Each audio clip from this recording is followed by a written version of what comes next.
తెలిసితే మోక్షము తెలియకున్న బంధం. ప్రశ్న ఏంటంటే ఆత్మ ఎక్కడుంటుంది, దాని కేర్ ఆఫ్ అడ్రస్ ఏంటి, దాని సైజు ఎంత, దాని బరువు ఎంత? ఆత్మ యొక్క సైజు 2 అంగుళాలు, బరువు 14 గ్రాములు.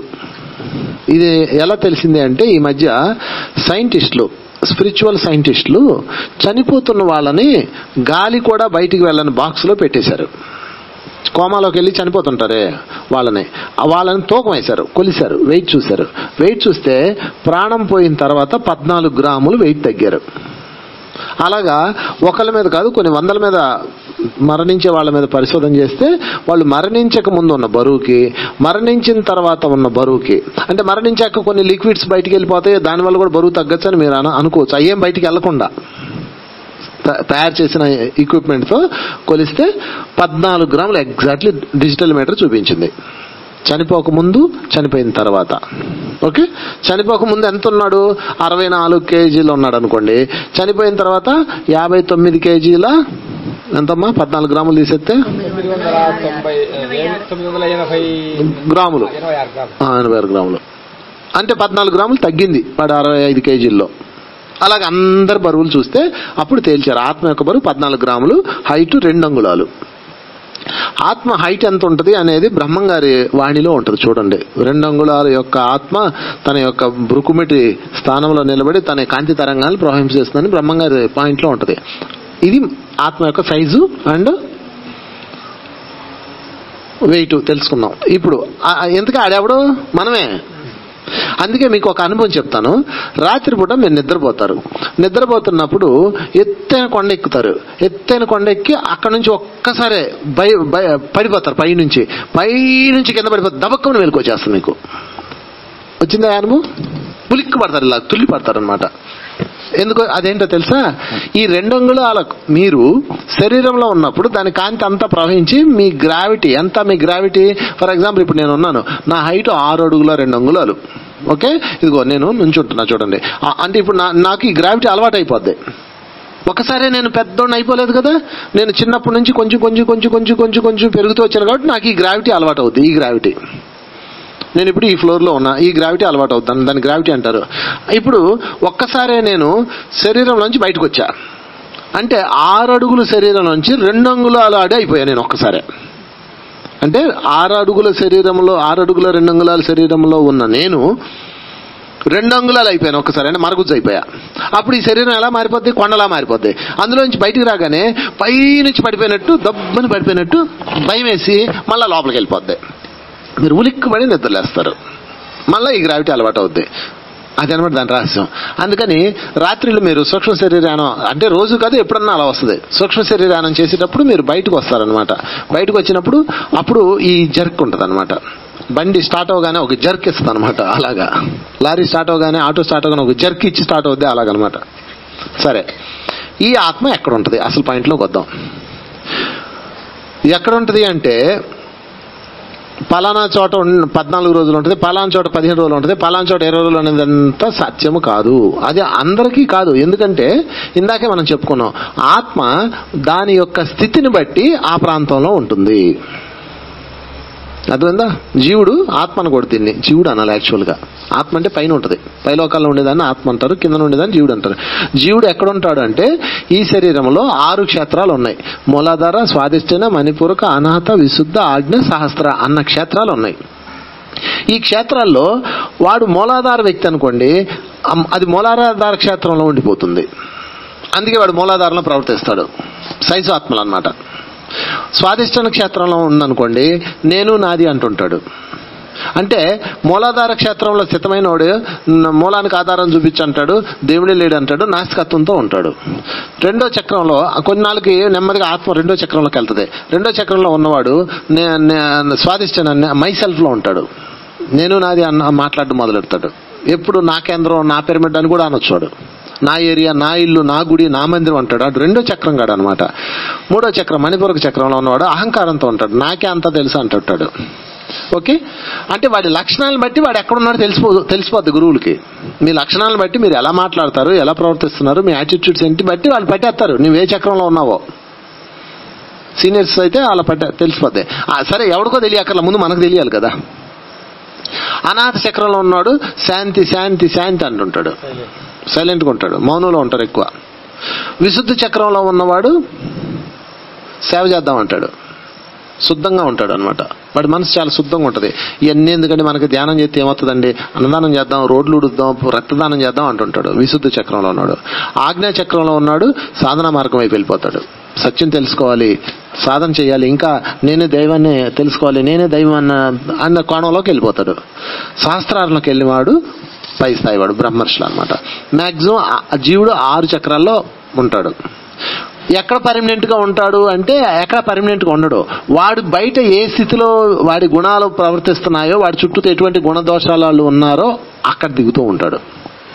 మీరు ఫర్ ఎగ్జాంపుల్ ఆజ్ఞా చక్రంలో ఉన్న మీరు మూలాధార వ్యక్తులతో కలిసి తిరుగుతున్నారు అనుకోండి, కొన్నాళ్ళకి మీరు సర్రమని కిందకు వచ్చేస్తారు. థర్మామీటర్లో పాదరసం పైకి ఎప్పుడు వెళ్తుంది, ఏమయ్యా, వేడి తగలగానే సర్రమని లేస్తుంది, ఇంకా వేడి తగల ఇంకా లేస్తుంది, ఇంకా వేడి తగల ఇంకా లేస్తుంది. బయట వేడిని తగ్గించారు, కూలింగ్ లో పెట్టారు, వెంటనే తగ్గుతుంది, ఇంకా తగ్గుతుంది. బాగా చల్లటి నీళ్ళు పెట్టారు, ఇంకా 0కి వచ్చేస్తుంది. అలాగే ఈ 2 అంగుళాల ఆత్మ సజ్జనులతో ఉన్నప్పుడు, దుర్జనులతో ఉన్నప్పుడు మూలాధారగాలతో ఉంటే మూలాధార చక్రంలోకి వచ్చేస్తుంది. స్వాదిష్టన గాలతో ఉన్నప్పుడు స్వాదిష్టంలో ఉంటుంది.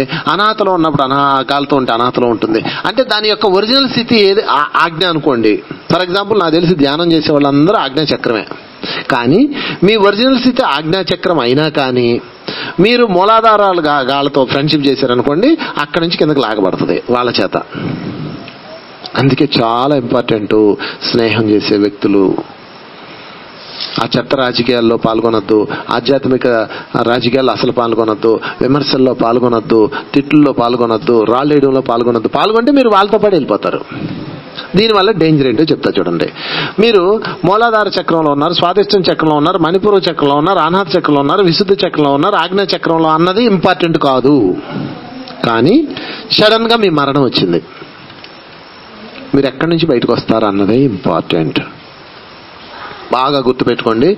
ఆధ్యాత్మిక ప్రపంచంలో మీరు మరణించేటప్పుడు ఈ 2 అంగుళాల జీవుడు ఎక్కడి నుంచి బయటకు వస్తాడన్నది ఇంపార్టెంట్.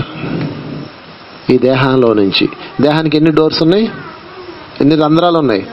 9 రంధ్రాలు ఉన్నాయి. కింద 2, ముక్కు 3, 4, నోరు 5, చెవులు 2, 6, 7, కళ్ళు 2, 8, 9. లెక్క సరిపోయిందా? కానీ 10వ రంధ్రం ఇంకోటి ఉంది. అదేంటిది? బ్రహ్మ రంధ్రం. అది క్లోజ్ అయ్యి ఉంటుంది. అదేందా? అది క్లోజ్ అయిపోయి ఉంటుంది బ్రహ్మరంధ్రం. దాన్ని జీవుడు కాలితో ఇలా తన్ని ఓపెన్ చేసుకోవాలి, ఎవరికి వాడే. అందుకే మీరు ఎవరన్నా వటపత్ర సాయి సింబల్ చూసారా? వటపత్ర సాయి ఎలా ఉంటాడు? కృష్ణుడు బొట్టనేలు నోట్లో పెట్టుకొని కాలు పైకి పెట్టి ఉంటాడు, చిన్న తామరాకు మీద ఉంటాడు. అదేనా? బొట్టనేలు నోట్లో పెట్టుకొని కాలు పైకి తంతా ఉంటాడు. ఆ చిన్న కృష్ణుడే 2 అంగుళాల జీవుడు. ఆ కాలుతో తన్నడమే సహస్రార అన్న డోర్ని ఓపెన్ చేసుకోవటం.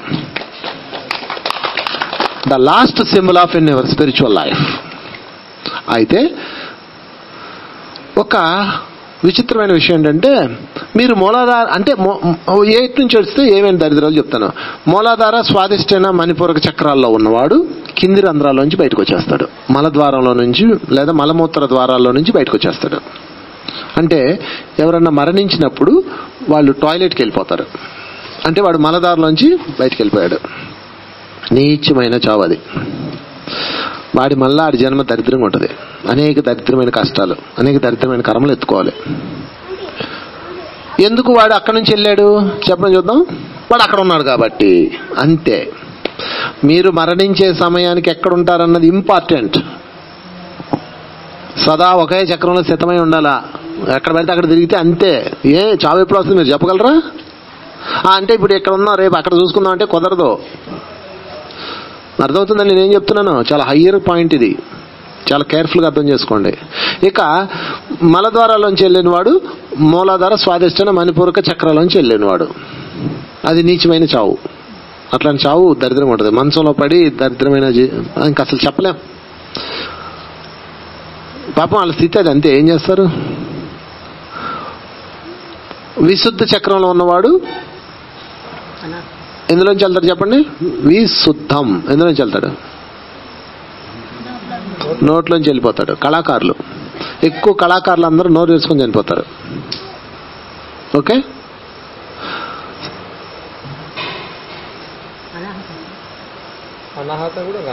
అనాథ చక్రంలో ఉన్నవాళ్ళు ముక్కుల్లో నుంచి చెవుల్లోంచి వెళ్ళిపోతారు. ఓకే, సింబల్ ఏంటంటే వాళ్ళు ఎటు నుంచి పోతే అక్కడి నుంచి బ్లడ్ వచ్చేస్తుంది. వాళ్ళు చూడు, వాళ్ళకి ఏం కావాలో.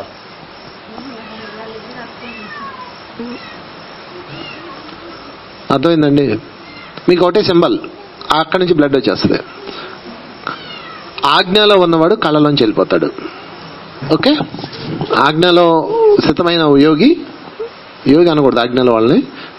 ఆజ్ఞలో ఉన్నవాడు కళ్ళలోంచి ప్రాణం పోతాయి, వాడు కళ్ళు తెరుచుకుని ఎలా చనిపోతాడు. ద బెస్ట్ మరణం అది. నాట్ 100% మరణం ఇంకోటి ఉంది, సహస్ర మరణం. మన టార్గెట్ ఇది కాదు, మన టార్గెట్ సహస్రారం. మీరు ఎప్పుడు చేస్తారో మనం ఎప్పుడు చేస్తామో తెలియదు, కానీ చచ్చేటప్పుడు మాత్రం సహస్రంలో నుంచి బయటకు రావాలి. ఎవడైతే సహస్రారంలో నుంచి బయటకు వస్తాడో వాడి మరణం పేరు సమాధి. వాడి సమాధి పూజించబడుతుంది. సదానంద యోగి సమాధి ఎందుకు పూజించబడుతుంది ఇక్కడ? ఇప్పుడు మనం సదానంద యోగి సమాధి దగ్గర కూర్చొని ఉన్నాం. ఆ సదానంద యోగి గారి సమాధిని ఎందుకు పూజిస్తున్నారు? అసలు ఎవడన్నా సమాధిని పూజిస్తారా? అసలు సమాధి దగ్గరికి వెళ్తారా? ఏదో మన బంధువులు, మామయ్యలతో అమ్మ నాన్న తమ్ముడు ఎవడో కాబట్టి చచ్చిపోయారు కాబట్టి ఆ సమాధి రోజు వెళ్ళి జాగ్రత్తగా అలా వెళ్ళి అంటుకోకుండా అలా దీపం పెట్టి నమస్కారం పెట్టి 2 పూలు పెట్టి పరిగెట్టుకొచ్చేస్తాం. కానీ రాత్రి 11 గంటలకు వెళ్ళి అక్కడ సమాధి దగ్గర కూర్చొని ధ్యానం చేస్తున్నాం. దాని అర్థం ఏంటో తెలుసా? సహస్రారం నుంచి శరీరం విడిచిపెట్టిన వాడు, సహస్రారం నుంచి బయటకు వచ్చిన వాడు మరణించిన తర్వాత వాడి శవాన్ని వాళ్ళ మరణాన్ని గొప్పగా తెస్తుంది ప్రపంచం. మనం కూడా సమాధి చెందాలి, చచ్చిపోకూడదు. మూలాధార స్వాదిష్టం మణిపూరకంలోంచి పోయినవాడు అంటే మా కింద మలమూత్రాల్లోంచి పోయిన వాడిని ఏమంటారు తెలుసా? చచ్చ నా కొడుకు అంటారు, తిడతారు. నరకాసుడు ఏమంటారు? పరంపదించాడు నరకాసుడు అంటారా? ఏమంటారు? నరకాసుడు చచ్చాడు, చంపేశాడు కృష్ణుడు, సత్యభామ వేసిందాన్ని అని ఇప్పటికి కూడా పండగ చేసుకుంటున్నారు. రావణాసుడు చచ్చాడు రావణాసుడు అంటారా? కానీ రావణాసుడు పరంపదించాడు అంటారా? మణిపూరక చక్రం రావణాసుడిది, కేంద్రం నుంచే పోయాడు. అర్థమవుతుందా మీకు? ఆయన ఎంత బ్రహ్మజ్ఞానం ఉంది రావణాసుడికి, అయినా చల్లదు. నువ్వు ఏ చక్రంలో ఉంటే ఆ హోల్లోంచి బయటకు వచ్చేయాలి. అందుకని మనం సదా ఏ చక్రంలో ఉండాలి? ఆజ్ఞా చక్రంలో ఉండాలి, లేదా సహస్రారంలో స్థితమైపోవాలి. అందుకని మై డియర్ ఫ్రెండ్స్, కళ్ళలోంచి పోవడం అనేది ఉత్తమమైంది, బెటరు. కానీ దానికి కూడా నేను సజెషన్ ఇవ్వను. నేనేమంటానంటే మనం మరణించేటప్పుడు ధ్యానంలో కూర్చొని వటపత్ర సాయిలాగా కాలితో ఒక తన్ను తన్నాలి. ఎక్కడనే? కపాలాన్ని తన్ని మనమే బయటికి రావాలి. మీకు ఒక విషయం తెలుసో లేదో, చాలా మందికి యోగులకి, ఈ స్వామీజీలకి, యోగులకి కోరిక ఉంటుంది ఏమని? సహస్రాల నుంచి బయటికి రావాలని. ఎందుకంటే సహస్రాల నుంచి బయటకు వస్తే వాళ్ళకి ప్రకృతి శక్తులు ఆధీనం అయిపోతాయి. షిరిడి సాయిని ఏమన్నారు? సమాధి అంటారా? అనరా? షిరిడి సాయి దాన్ని ఏమంటారు అక్కడ? మహాపరినిర్వాణం, మహాసమాధి మందిరం అంటారు షిరిడి సాయి మందిరాన్ని. బుద్ధుడు చనిపోయినప్పుడు ఏమన్నారు? మహాపరినిర్వాణం చెందారు అన్నారు లేదా? సో ఇప్పుడు మన దగ్గరకు వద్దాం. మన టార్గెట్ ఏంటి? సహస్రారంకి వెళ్ళాలంటే మన సహస్రారంలో జీవించాలి. ఇంకో విషయం చెప్పమంటారా?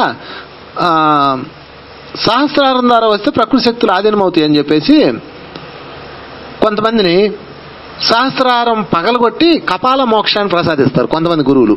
అది కూడా ఉంది. మీకు అర్థమైంది? అది అరుంధతి సినిమా చూసారా? అరుంధతి సినిమాలో అరుంధతి విలన్ని చంపాలని ప్రయత్నం చేస్తుంది. వాడిని నువ్వు చంపలేవు, ఇప్పుడు వాడికి మహాశక్తులు వచ్చినాయి, వాడిని చంపాలంటే నువ్వు సహస్రారం నుంచి కపాల మోక్షాన్ని తీసుకొని సహస్రారం నుంచి బయటకు వచ్చి సమాధి చెంది మళ్ళీ జన్మ తీసుకోవాల్సి వస్తుంది, అప్పుడు నీకు ప్రకృతి శక్తులు ఉంటాయి అని చెప్తారు. అప్పుడు ఏం చేస్తుంది, దానికి ఒక క్రతువు ఉంటుంది. ఆమెను కూర్చోబెట్టి ఆమెకు పూజ ఏదో చేసి మంత్రించిన టెంకాయలతో తలకాయ మీద సహస్రాల మీద కొట్టి చంపేస్తారు. 100 కొబ్బరికాయలు కొడతారు అనమాట. 100 కొబ్బరికాయలు తల మీద కొడితే ఆ తల పగిలిపోయి ఆమె చనిపోద్ది. అప్పుడు సహస్రాల నుంచి బయటికి వెళ్ళిందని భ్రమపడతారు. కానీ నేను దీన్ని ఈ సిద్ధాంతాన్ని ఒప్పుకోను. ఎందుకంటే ఆమె వాడు ఆ సాధకుడు మూలాధార వ్యక్తి అనుకోండి, లేదా స్వాదిష్టిన వ్యక్తి అనుకోండి, నెత్తి మీద టెంకాయ పడగానే కింద నుంచి పోతాడు, కానీ పైకి వచ్చి ఎట్టపోతాడు? ఒక టన్నల్ ఉందండి. ఒక టన్నల్ అంటే తెలుసు కదా, సొరంగానికి 9 దారులు ఉన్నాయి. మీరు సొరంగం కూలిపోతుంది, ఏ దారిలోంచి బయటకు వస్తారు? మీరు ఎక్కడ ఉన్నారో ఆ పక్క దారిలోంచి బయటకు వచ్చేస్తారు. అంతే కదా. ఇప్పుడు ఈ బిల్డింగ్ మండిపోతుంది, పక్కనే ఉన్న గేట్లోంచి బయటకు వచ్చేస్తారు. కానీ మొదటి గేట్లోంచి బయటకు వద్దాం అంటే ఎవడన్నా వెళ్తాడా? దారి ఉండదు. అలాగే అందుకే మీరు నిరంతరం సహస్రాల్లో ఉండాలి. అట్లీస్ట్ ఆజ్ఞలో సిద్ధం అవ్వాలి, కిందకి జారకండి. అర్థమవుతుందా నేనేం చెప్తున్నాను?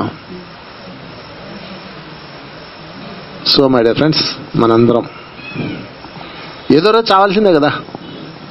చచ్చేటప్పుడు సహస్రాల నుంచి బయటికి రావాలి. అది సంకల్పం పెట్టుకుందాం ఈ సదానంద యోగి దగ్గర.